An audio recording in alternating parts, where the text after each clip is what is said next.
public schooling. Smokeside sees a preponderance of street schools, undistinguished, often makeshift. These establishments built and funded by community leaders who wish to provide their neighborhood's children with the chances they personally never had. The city's ethos of hard work and self-improvement resonate with many members of the proletariat, especially migrant laborers, refugees, and exiles desperate to pave an easier life for their descendants.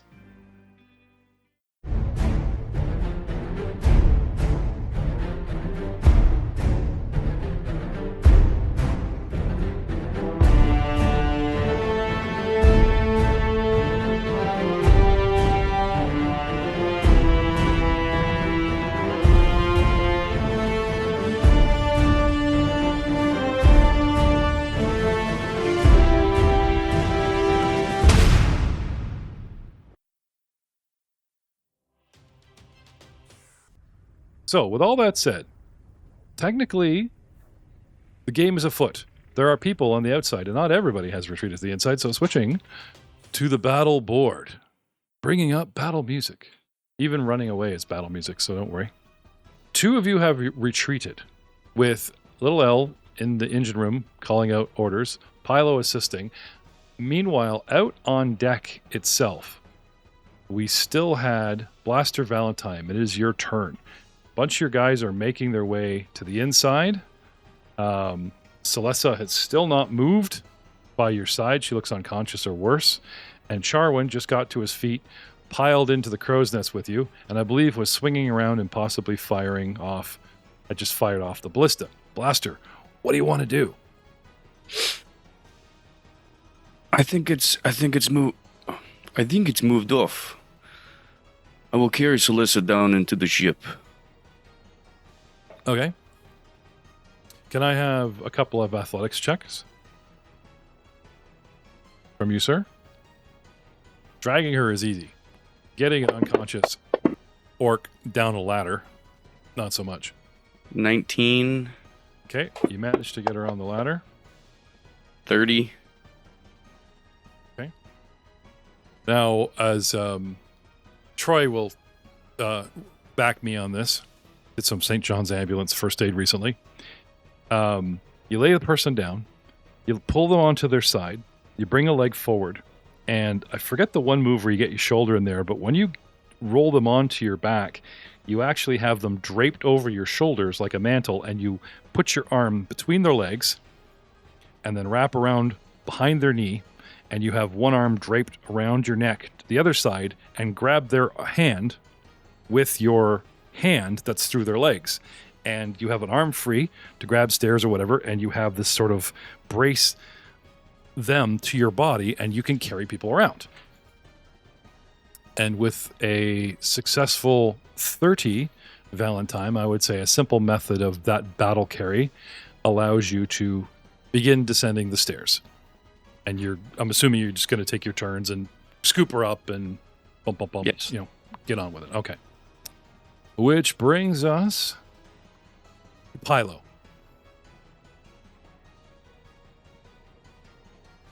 Yeah, Pylo's here, man. If everyone's running down into the ship, I'm gonna join my friends. Keep going with them. Okay. All right. I think I was down there with Manubrio, then I came back up again just to see that everyone's gonna run back down. So, well, if you head back up to see them coming down, you see they might need some aid. You want because Valentine's carrying a body. Okay, where is he on the map here? There he is. Sorry, I couldn't see him. Yeah. All right. Yeah, I'm up there. Okay. All right. That was already on the top. Yeah. No, without counting exact movement or whatever, let's just say you move to assist. Yep. For your turn. Okay. Charwin, still outside, and I think you just managed to fire the crossbow and did okay-ish damage with the reflex on this thing. Yeah, I think it was okay. Yep. Let's spend the first two actions to reload this ballista. And then my last action, I will want to actually go down. I'm the only one up here, so it's not that crazy. He'll start to go down the stairs as well. ladder. Okay. Was 2 actions to load? 2 actions to load. Okay. So you want to just get that sucker loaded. Load it and then, leave. Okay. Load it, then get on the ladder, and we're getting out of here. We're all getting out of here. All right.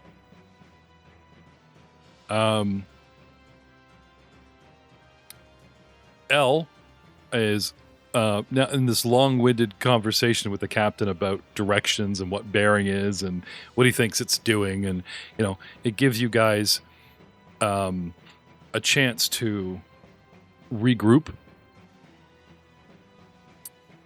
Anyway, just as you're getting into the hatch, Charwin, do you notice how I've still got this circle? And that's the 3 rounds of Rain Cloud, the Physico pop, a conglomerate of Stabco. It's pelting the surface, and they were made out of this Fizz Pop was made out of shitty bottles, and it's like broken movie glass, and it was just smashing out, or not really hurting us. Okay. You hear a yell as if someone was falling from a great height with all of this pop. And it's like you see the guys skydiving, right? They're out there and they got their arms spread, and even though they're falling rapidly, if you were with them, it's relative. Like they could yell, and you see them gliding in, kind of thing. Right? Okay. Yeah. Okay. So you look up and you see a busted, you ever see those movies that have the big military transport and they open the back gate and giant bundles like the size of a car go flying out, wrapped up in rope mesh, and they have a giant parachute? Oh, yeah. Mm-hmm. Okay. So you see a great big crate made out of wood. The side is open and hanging, and a bunch of this pop and Fizco that was way, way above cloud level is now fallen, right? The source of your actual pop from the Mana Storm, because it doesn't say how I have to conjure it, is literally a giant case that was in transit that somehow got magically conjured to the storm and is now emptied the contents of this 20 by 20 crate, and the last of the Fizco pop is gone. But you hear a man yelling, clinging to the bottom lip of the crate and some of the rope, and hanging on for dear life is a small figure that has realized that the parachute has torn, and this thing is descending, shall we say, uncontrollably and a little faster than the parachute should recently allow, and it is on a collision course with the rest of the pop, coming down on a massive angle to that part of the ship. Because now I know what you're thinking. We're in the air. The ship is moving forward. Wouldn't the radius move back? The actual storm is blowing and pushing, is coming at us.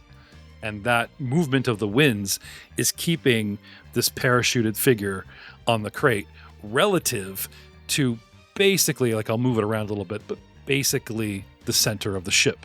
Crate, dude, and shoot, and the last of the Fizco are going to land in 5, 4, 3. By the gods, someone please catch me. I don't know where I am. As you see, flying. Yeah. Go ahead. A small halfling figure plummeting, clinging to dear life on a crate of Stabco with emblazoned across his chest, back, and anywhere you could think that someone would want to advertise their business, like someone riding a NASCAR, is Stabco across his entire body. In some odd and mechanical Fizco. suit. Don't forget Fizco. Fizco's usually on the butt. Fizco, the juiciest drink you could ever have.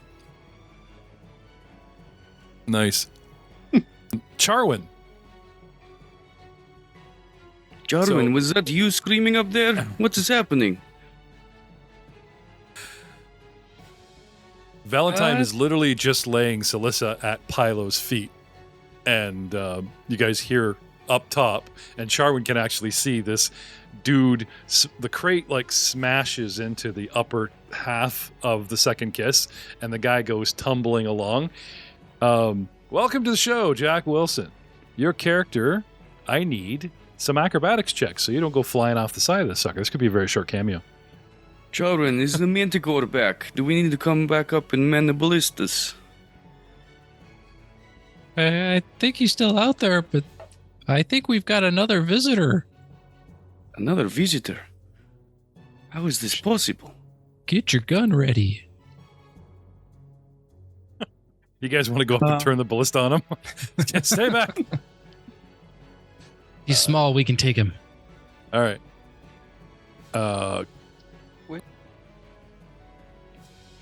So acrobatics, and you got? Yes. Pip has rolled a 2 for a plus 10 to 12. Okay. So he hits the top and starts sliding off the side. Where are we here? I guess we need a mini for our new little friend. Might be a very short cameo. Stabco will get you in the end, quite literally. All right. Yep. Bum, bum, bum, bum. Aha. Okay, so zooming in, you guys can see, or I should say Charwin at the top of the ladder, can see this dude. The crate hits and just shatters and starts going into pieces. Funny enough, the actual breaking of this kind of helps break his fall. You know, a little bit of rope from the parachute gets dragged over the side and pulls him the wrong way from the fall. A little tangled, but he ends up, you know, sort of on his butt. Seems to be in one piece and is now tumbling along the side of said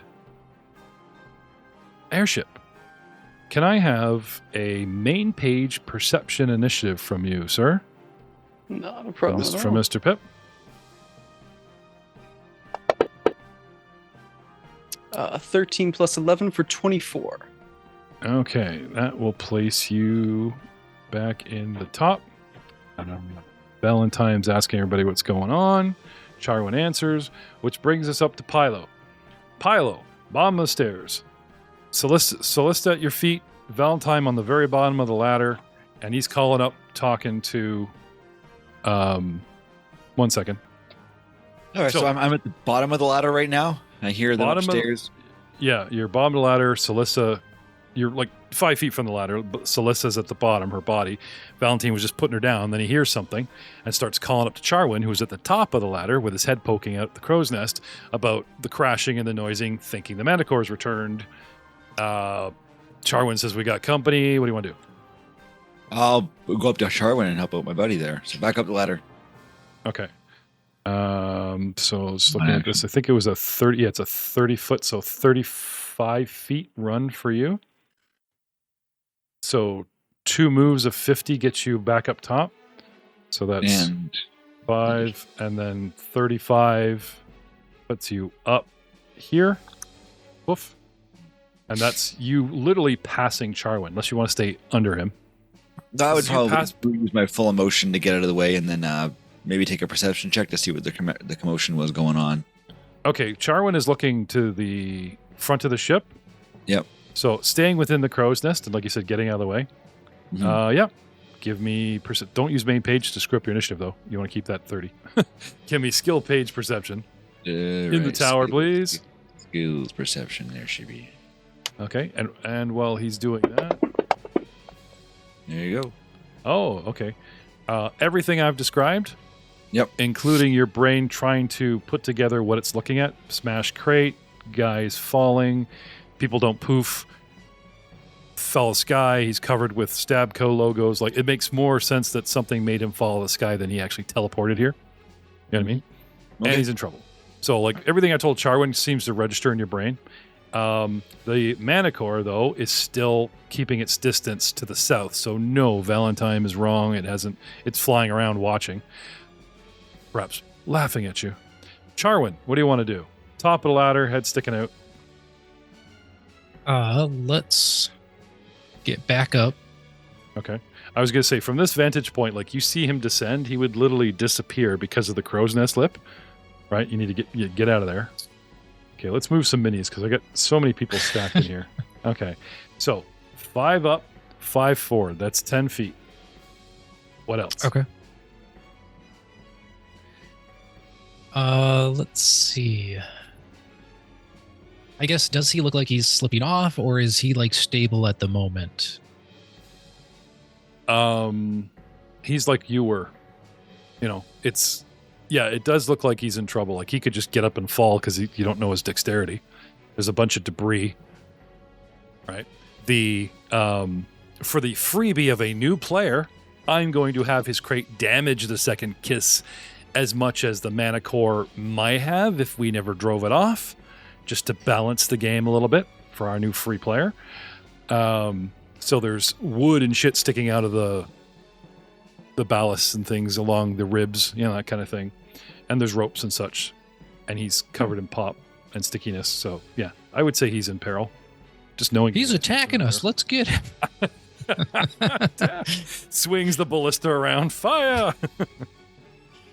Nice play, Jack. Make a reflex save. Just gets the long stick and pokes him off the edge a little further. Yeah. I'm not dead. Please don't. Don't waste ammo. We'll just shove him off. I think what I'll do is I will cast my cantrip, Tangle Vine, not in order to grab him, but to like give him handholds, like an aid, to help him get over the side and stabilize himself. Okay. Well, I mean, if he gets grabbed and tangled, then it keeps him from going over, right? So, fair enough. Let me put it this way. Target him with the spell. If he saves, he's free to hang on to whatever he wants, not being tangled. If he fails, he will be tangled, but he'll be stationary, right? Okay, sounds good. For a 17 Help and is a on the hit. way. Okay. Read me the spell, if you please. Let's see. A vine appears from thin air, flicking from your hand and lashing itself to the target. Attempt a spell attack roll against the target. Success. The target takes a negative 10-foot circumstance penalty to its speed for 1 round, and it can use escape against my spell DC to remove the penalty. Okay. All right. So apparently it's like a whip, and I've got you Yeah. wrapped around your arm or something. What's the range? 30 feet. Okay. If you're interested in this guy, like I just shoved you aside. I'm assuming if you're going to target this guy, you'd use full range of movement and kind of stack up beside Pylo. Get as close to him as you can. Yeah, I'll even put my foot up on the ledge there. Yeah, okay. Might be. It would be terrible if this man saw a skeleton with a whip coming from behind him of vines, The death ship has you. This is what I'm thinking in my head. I really shouldn't say this stuff out loud, but this is what I'm thinking in my head. You'll see how helpful I am to the players before I try to kill them. All right. That's you, Charwin, 1, 2, 3, which brings us to Pip. So, like we had discussed, 1 minute, you're on your way to Cloud Reaver Keep. And you're going to check on your freight that you're going to sell a whole giant crate of Physico Pop. And a mana storm hits, a first level mana storm. And next thing you know, you've been transported miles out into the Spellscar Desert, midair, don't know that you're in another storm, but falling out of the sky and scrambling around, and the storm winds buffet, lightning and such, and your crate rips open, and there goes all your cargo. You're ruined. But wait, it starts pelting not the ground, but another airship. Oh, there's something large flying. Attack it, said airship you see at a distance. Oh, you're going to hit the airship. Well, maybe it'll break your fall. You come in screaming. Now you're tangled mess. You try to upright yourself. You're slipping on your own pop. You're sliding. Although the airship is round, it's flat and wide enough that it's not like a fast slope fall, like you're sliding off a roof. You know what I mean? But it is bowed enough that once the momentum is there, once you're fumbling and tumbling kind of thing, it's hard to stop.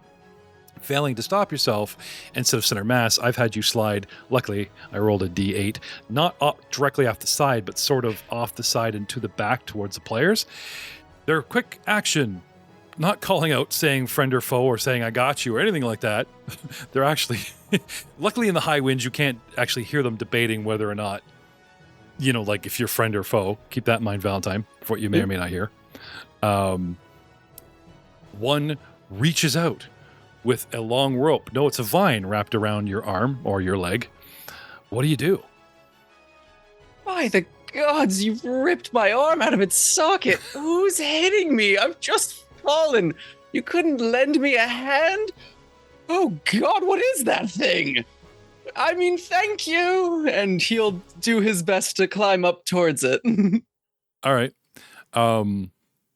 As a single action, you can right yourself from being prone.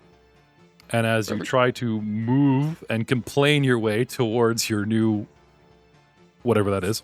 Companions, 10, friends. Yeah, 15. My saviors. Thank you.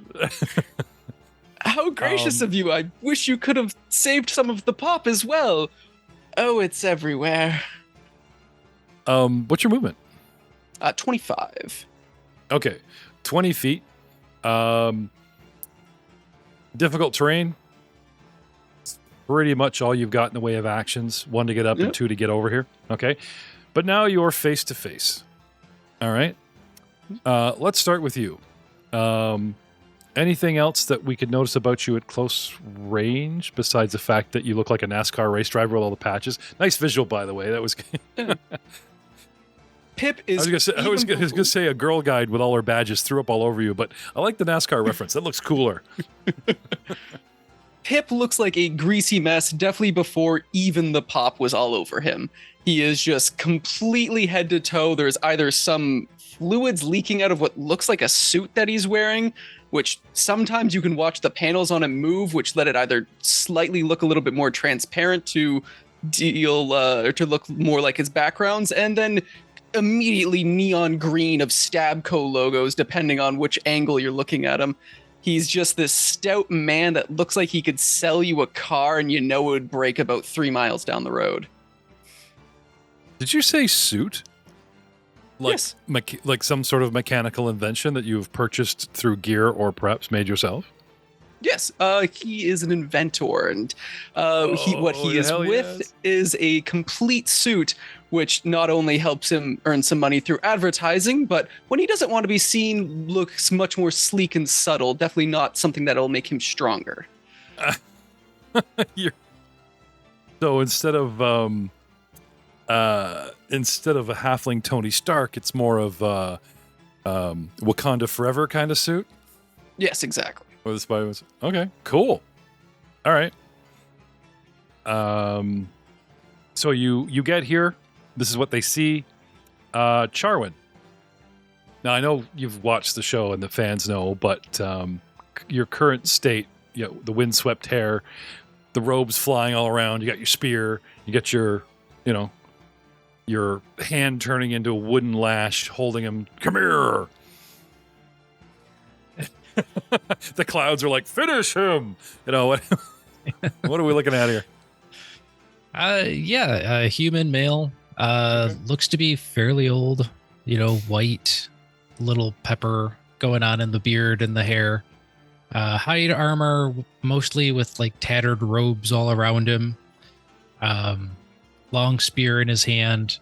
And then when he looks at you, he's clearly not looking at you. He's like looking past you somewhere. It's very unnerving. Somewhere between seer and madman kind of gaze. There's no like focus on the eyes or anything. It's just it's obvious he's thinking about you though. All right. Troy. For the audience, for Jack, and possible future fan art, because it's about that time, and when we're halfway through book 2, I guess I could shell another $100, $200, $300. Would you describe Pilo in his current disguise / appearance? Pilo is not disguised or anything at all. You are looking at a skeleton in basically cowboy garb. Nice hat on, vest, chaps, nothing underneath, so it is the blank assless chaps with a skeleton in it, and various things kind of tied around the belt or to different bones and ribs and stuff like that, kind of where he keeps his contraptions rather than having a full belt. And yeah, that's about all you see for Pilo there. How does the belt stay up? What is it hooked to? You don't have any flesh. Where is it? Just on the hip bones, or where does it stay? It kind of wraps around. It kind of ties around. It's makeshift with what you got, right? Okay. So completely ignoring what you are, the little halfling looks you up and down and focuses on a piece of your gear and starts asking you mundane questions about how it attaches and this and that. And now it's the Manticore, the chimeric Manticore's turn. With the storm and the arrival of our new friend dissipating, 3 rounds of storm, pop fizzes away, the Manticore decides to descend upon the back,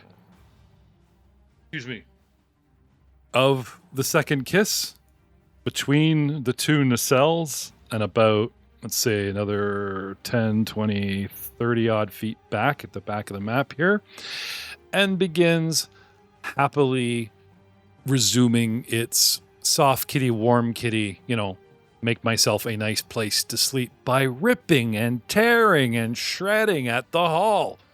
That's what I'm doing. I fly, I land, I shred. Alll, completely unaware that you guys went back outside for anything. He thinks everybody's retreating. Unless you guys start talking into the pipe, is still talking to the captain.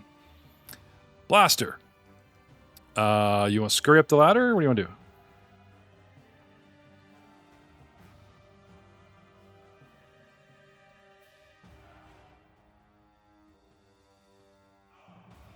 Oh, it sounds like the Manticore is back. I'm sorry, Celeste. We will have to tend to you later. Okay. Since you're already on the ladder, 25 feet puts you up in the air. And then from here, like literally stepping off the ladder, hovering 25 feet, you come up and you want to go where? Onto a ballista? Ooh, look, it's loaded. Yes, I will perceive the ballista loaded and see the Manticore and hop on and fire. Okay. You move up. Give me a perception of the tower. See if anything else has changed. Come up. Oh, man, thing's loaded just as I hoped. Just glance around for the Manticore. It's moved. Where'd it go? Oh, there it is. No, it's crouched down the back of the hull and jumping into position. Line her up and fire, which means I make a reflex save. And do you remember what it was? Was it 19? You guys remember what the reflex was? Yes, 19.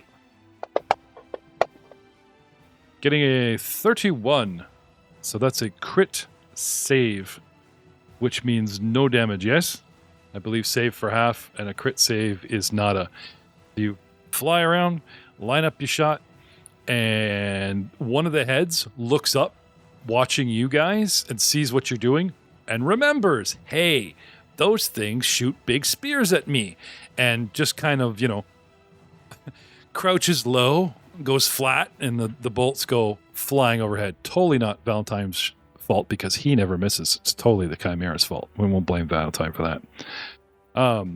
1, 2, and 3, and Valentine gets a shot off, which brings us to Pilo. All right, so new friend has come over. He's kind of near us now. Manticore's back attacking the ship. Mm-hmm. And, what can we do here?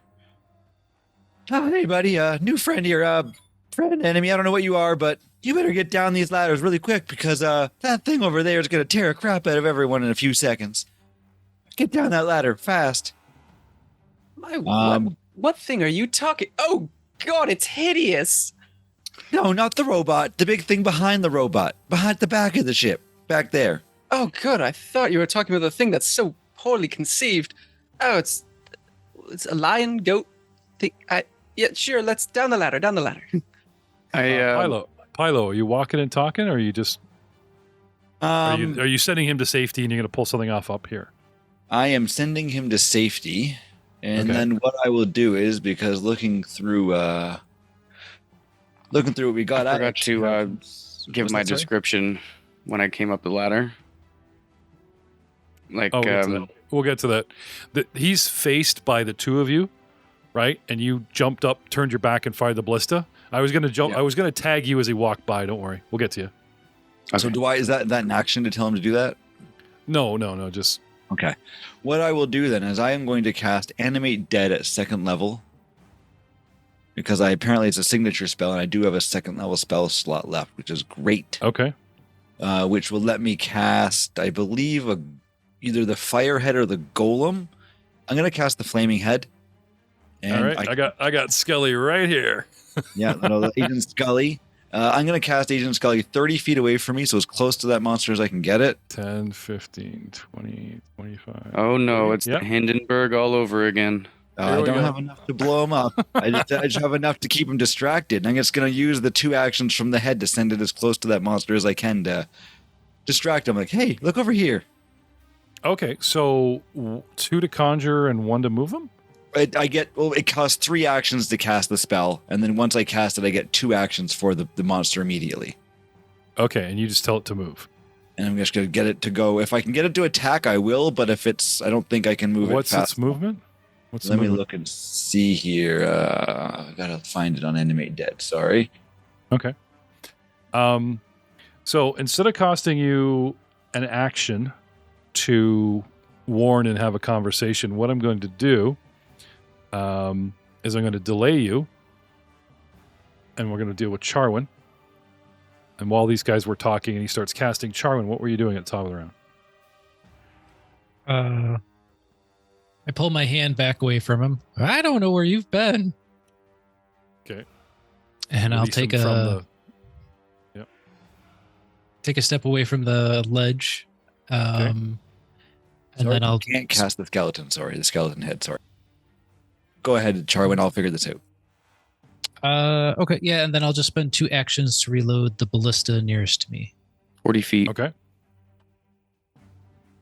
Okay. So Charwin's reloading.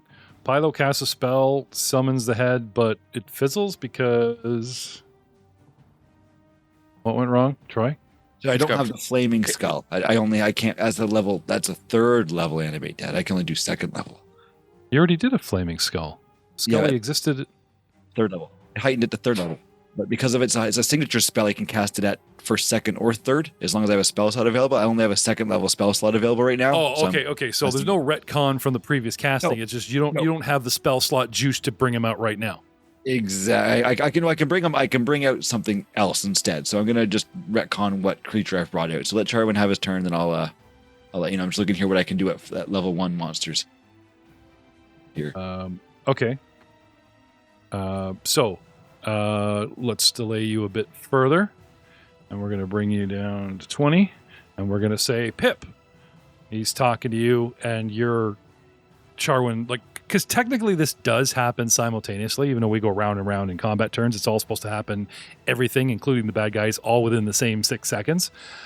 Do you hop over into the crow's nest? So before you, with these silly painted lines, is a low wooden wall, 2 fixed ballista. The catwalk that you see in the center is actually internal inside the ship. Do you want to hop over? Or, because he's waving you towards the center of the crow's nest where there is an open hatch. Yeah, Pip will do his best. He's barely 4 feet tall. He hopes he can get over that railing. Oh, yeah, no, it's simple athletics. 5, 10, 15, 20. Okay, so give me athletics. I'll be happy with that. We will see. You're adjacent to the crow's nest, so I won't make you cast any more. Oh God, that was almost a 1, but no, we got a 20. We're okay. Dirty 90 for 20, not dirty. natural. A dirty 20. That was good. All It's right. podcast. You gotta tell them. Yeah, no, a dirty 20. I can't believe we didn't say that before. Sorry, 20 or 25 feet is your move? 25. Okay, that puts you literally sort of stepping out over the void, which is the ladder. My The skeleton lord. cowboy starts casting.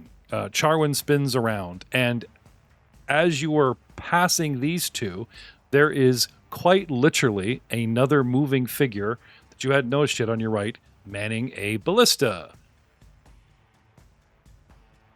What You is see that, a Q? clockwork. At first, you assume it's just like a human in a trench coat from like the back, but once you got a better look, you notice it's a clockwork automaton who kind of resembles like a commando battle droid from Star Wars. Take ND5 from Star Wars Outlaws, the video game, and make him out of more wood. Yeah. Trench Exactly coat and like all, that. buddy. Like it's you get the background for it, don't you, Speak? You actually used Yes, to have I the do. background for it, yeah. Now I've been playing Star Wars Outlaws, and I love ND5. He's the best. He's the man, I'm telling you. There he is. He's a commando droid in a trench coat. You know, just make that like brass and metal plating, a bunch of wood. You're good to go. Oh, what a lovely optimized creation you are. You can see Pip immediately become uncomfortable with looking at what you are. He is doing his best, and you hear his voice start cracking in this posh accent that was natural from when he first started talking to you, starts to crack now. What are you looking at? Get down below. Right, sorry, yes, yes, of course, sorry there, friend.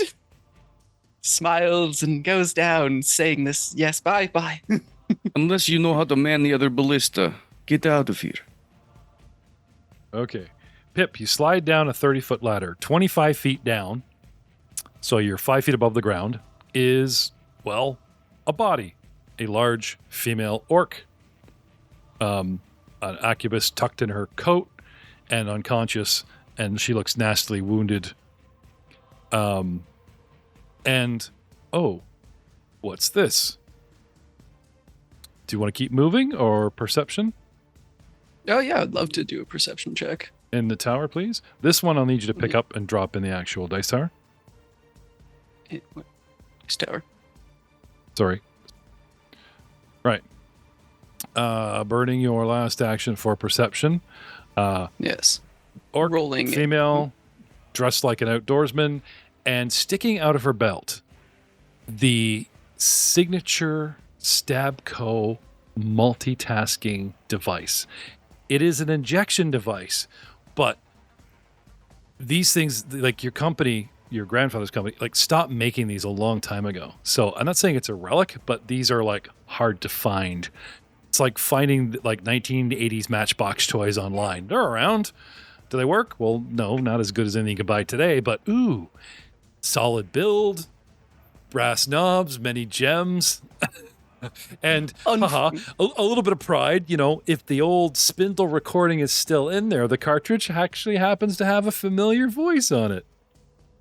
Unfortunately for the lovely female orc, as soon as Pip sees this, there was a slight bit of empathy going to check if she was all right.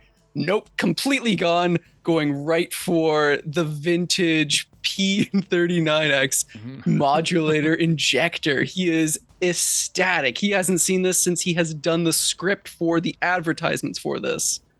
Okay. Her head lolls, her hat falls off, and her eyes stare milkily blankly at you, obviously dead and probably giving you permission for new ownership of said item. He does not notice nearly as much as she probably wishes he did, as he starts expertly going over the seafoam button and knowing which one and how it works and exactly going through with this stupid complicated design that he had his input in for his poor grandfather.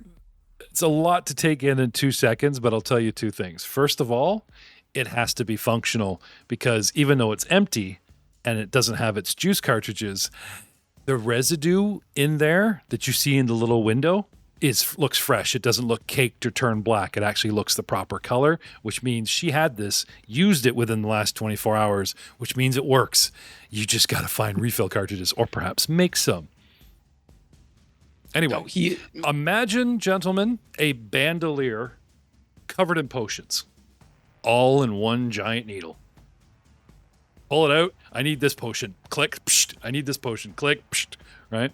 You need to gather said potions. You need to fiddle with device, and you need to know what you're doing, as an inventor might. And of course, there's always those problem rolls where shit can go sideways. But it definitely keeps someone like Valentine having to waste an action to pull out said potion and then drink it, apply it as such.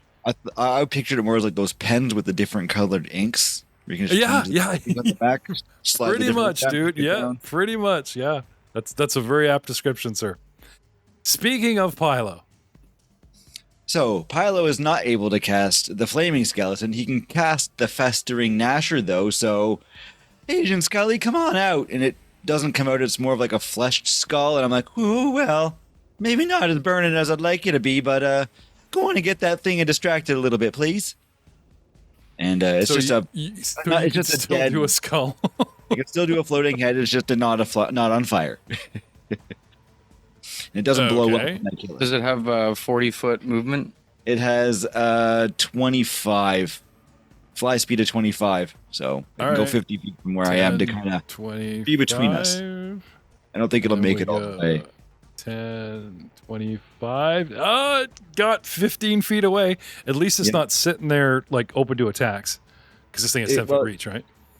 Exactly, and it's in the between us, so at least it's going to be kind of in the way. Hopefully, Yeah, hopefully draw its remember- focus. Sure. just trying to find the hit points I've got here now. Okay. 18 hit points. There we go.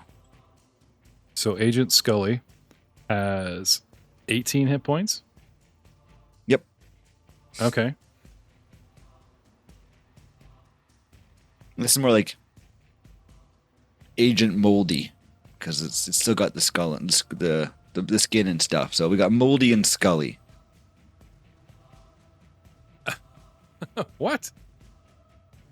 Well, this skeleton's got all the flesh and stuff. It's not on fire. It's not a skull, so it's kind of moldy and old. So it's Agent Moldy, and then we got Agent Moldy and Agent Scully. Okay. Okay, I see it. I see what you're saying. I see what you did there. Okay. Right. So placing its initiative with yours, and you do your thing, brings us Yep. back around to the actual chimeric manticore, who at the moment seems happy just to keep ripping up the ship, as if it is a real thing and it's trying to assert its alpha dominance of the skies, and it's just ripping into your airship, happily damaging it. You hear Almanbrio's squeaky voice coming over the mic, Charwin, that's kind of near your position, and he's like, talking about, well, he doesn't know. I could go back up and look if you want to know where it is, but if I'm up there, we're all supposed to be down here, that kind of thing. Blaster. Charwin has loaded the crossbow across from you. The one in front of you is empty. What do you wish to do? I'll go to the loaded one and fire it. Okay. Move, aim, launch. Okay.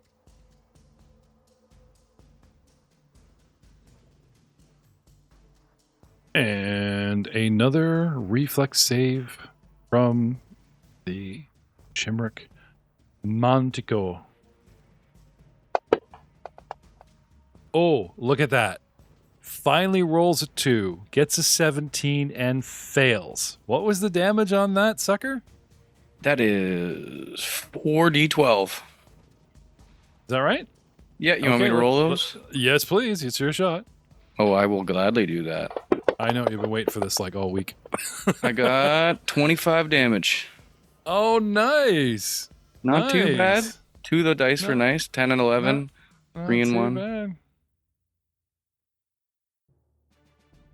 0. Hmm. Yeah, I'll look after it. I don't know why it did that.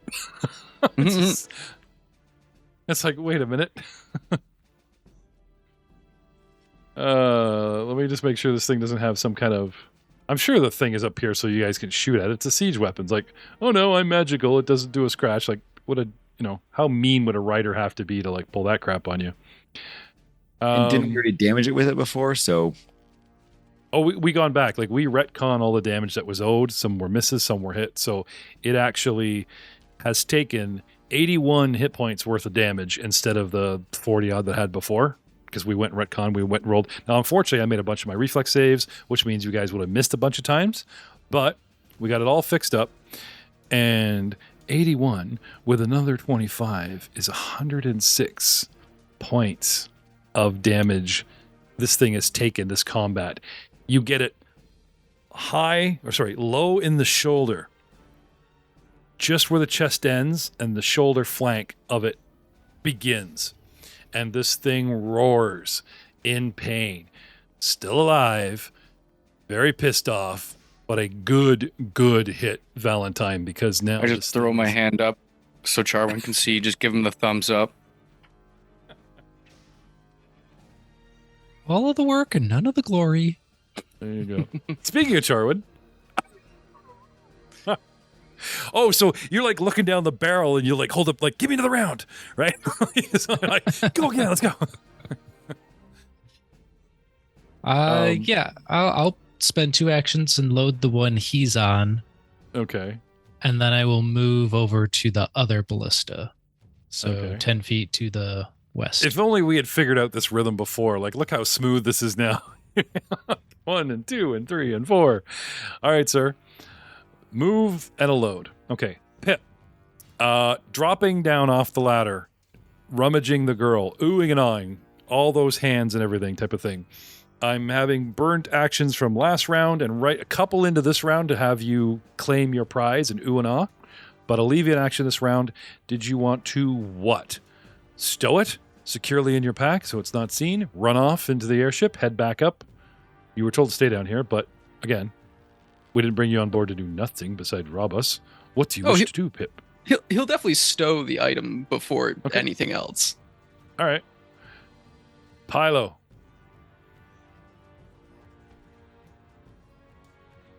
Well, I've got my friend there, so I'm going to use an action to send him over and then attack. Draw his attention away from our airship and kind of maybe onto him a little bit. Okay. So As this thing crosses into 10 feet, it's fine. But as it crosses from the 10 foot to 5 foot to do its attack, this thing has attacks of opportunity, which it will take now. And slashing out with its dragony jaws, I will target your little friend. Terribly sorry. With a nat 20. So a attack of opportunity is when you're coming into range and leaving range, or is it only when you're leaving the range? When you're leaving range. So because I have a 10-foot reach, right? When you stepped into the 10 feet, you're fine. But because I threatened that 10-foot square, when he left it and crossed from 10 feet to 5 feet, that's my attack of opportunity. Really? That's how that works? Yeah. Think about it. If I threaten the 10-foot square around me... A creature within your reach uses a manipulate action or move action, makes a ranged attack, or leaves a square during a move action it's using. Oh, right. Yeah. And uses a move action, right? Anyway, because I have a 10-foot reach, I threaten the entire square Scully is in at 10 feet. And doesn't matter which direction he leaves the square, because I threaten it. If he leaves left, right, or even leaving the square forward towards me, leaving that threatened square is what provokes. Not entering it, but leaving it, even though he's on a course to me, into another threatened square that I threaten. This is why you guys don't get attacks of opportunity from when people step up to you. But if a guy stepped up and then stepped away, or left or right, from a fighter, he would instantly get that attack of opportunity as they move around and through and leave the squares you guys threaten. It just happens on a bigger scale. Anyway, so 2d6 plus 8 piercing plus 2d6 electricity. Critted. Dead. 40s. I'm sorry, dude. Hey, but you wanted to draw aggro. Like, this was, Yeah. take my hat off. This was Scully's purpose, and he fulfilled it admirable because I just wasted a freaking crit 20 on your toy instead of one of you guys. Imagine if I'd rolled that throwing spikes at you guys. Like, you did well, Pilo. You did well. And I think it's only one action for me to do that, which gives me 2 more actions to use. Okay. So, Agent Scully, we hardly knew you. It doesn't like explode when it dies, does it? Not that one, I don't think. Here, I'm going to check and see again. That would be cool. It kept stomping bombs and getting hurt. There we go. No, I Does think it? it does not. Festering nature, no. Okay. No, it has a disease when it's when you can give a disease when you attack with things with this guy. So no, Okay. no explosions. All right. Um, So you tell this thing to move and attack. It gets squished. You've got 2 actions left. Pilo, what do you want to do? The ballistas are right here with us in the crow's nest. Can I go load one, or it's one action to start preparing to load one? I guess is it or The one in front of Charwin has just been loaded. You could move over Okay. and fire it. The one Okay. in front of Valentine is not loaded. You could move over and load it. I'll go over and shoot the one that's loaded because I can't. I don't think I can load it in this turn. I'd only be able to prepare loading. No, Charwin loaded the one I'm on and then moved to the other ones. The other one isn't loaded yet. Okay, so I'll move to the one that is loaded and I'll fire. Okay. Just bump one out of the way, just like he did. No. me. He's got them lined up, right? He just like Valentine's holding the stock and he's aiming. He's waiting for it to fall into place. Pilot just comes over and pulls the lever. Yeah. I want to roll some dice. Screw you. I couldn't get over. I don't think I have enough actions. To No, load that's a the other good one, use so. of your action, my friend. No, it's all good. It's all good, man. I'm sure. Yeah. Kill my friend. So- I'm gonna kill you instead. And we know you guys do know, like, even though Valentine does the most damage in a round, Pilo's your secret finisher. You guys know this. You saw that off the rope elbow thing in the bandit. Like, the guy just has this one-off luck at the end. Hopefully, He has a knack for making things dead. Yep. Roll a 1, roll a 1, roll a 1, roll a 1. 10 for 25. That is a success, but I still take half damage. And I will say that he's critically wounded. His hit points are less than 20. Why? They're less than 15. If you can do 30-odd hit points with these D10, we are one less opponent in the field. What is Troy. it, D10 or D12? It's, D12. Sorry. Roll me 4 D12, sir.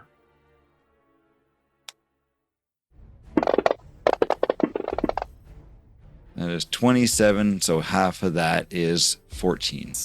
So you round it down. 13, so sorry. unfortunately becomes 26. 13 points. Would you... Dude, it has 1 hit point left. So close. And we'll see you all next time.